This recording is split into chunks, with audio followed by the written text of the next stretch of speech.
here in Barbados for the first time for me.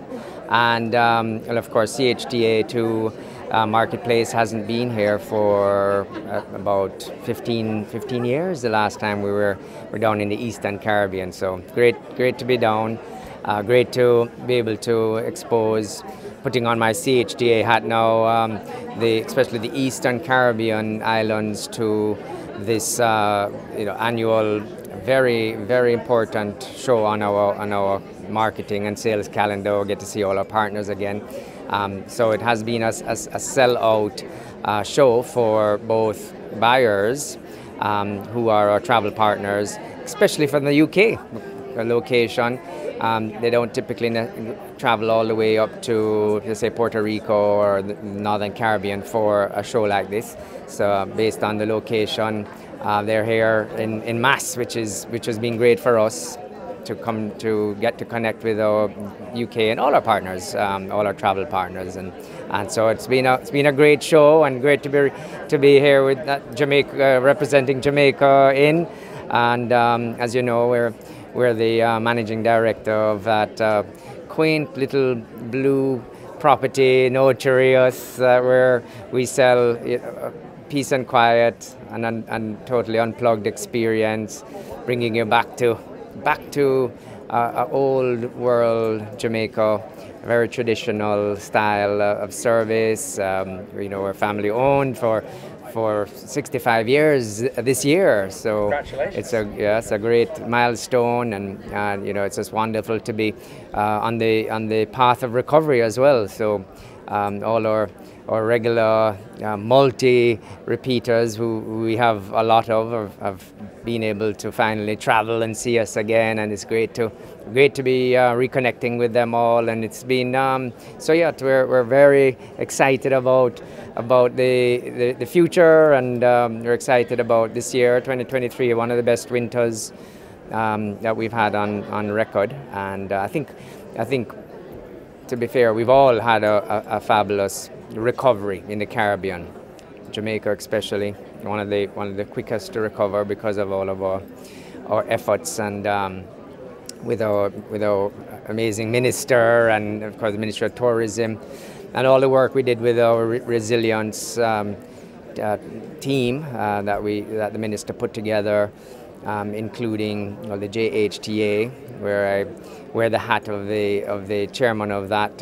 Environmental and Sustainability Committee, and also the CHTA, where I wear the hat of their environmental arm called CAST, or the Caribbean Alliance for Sustainable Tourism, which we had the opportunity to have a fantastic forum a couple of days ago, and some amazing presenters or panelists, where we asked some tough questions about the future of the Caribbean, of our industry, based on what's going on with the environment.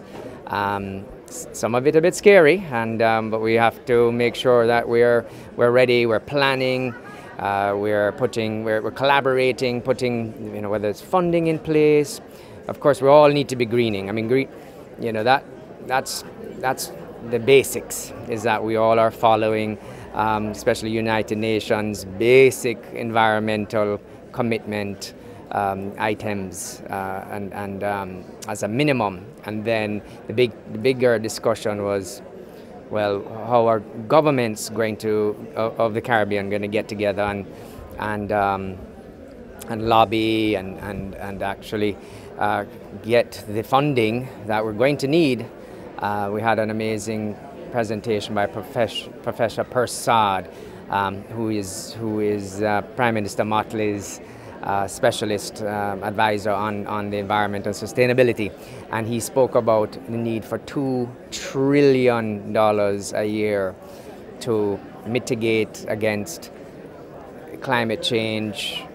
He called it, and it's true. It's not climate change; it's climate crisis, and it's not if but when. So we need to be planning now. We need to be lobbying. We need to be getting our plans together as far as what we're going to do to increase our resilience, to manage sea incursion, which again, it's not a matter of if but when, how we're going to handle it. And because we're all based on, in the Caribbean, our properties or tourism is right on the water. And not only that, but, or the resources, or not the natural habitats of the islands. And, we have to be very concerned about biodiversity and the loss of that as well, for obvious reasons.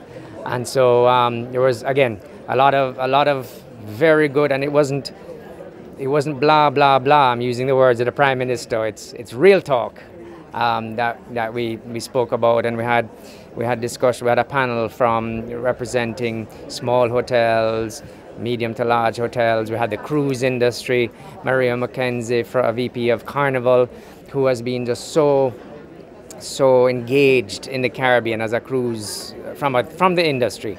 She almost is an ambassador for the cruise industry. She's amazing. Talked about the myths that we have about what cruise industry doesn't or does do for the Caribbean and for the environment, and she did a great job, and she had us all educated on the fact that they give more than they take. They're doing much more than we think.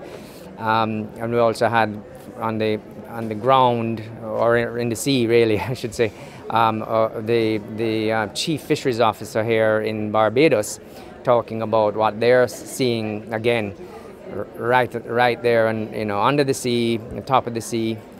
I call it the S word, the big S word these days for a lot of us, sargassum, and what's going to happen in the future. How do we mitigate? What do we do with it? How do we manage it? What are some of the solutions? And so that was, it was really a fantastic event, and so just great to be here, great to see you again. I'm looking forward to the next World Travel Awards as well, which we love to participate in, and so thank you for the opportunity. Carl, thank you so much for the update. Appreciate it. My pleasure.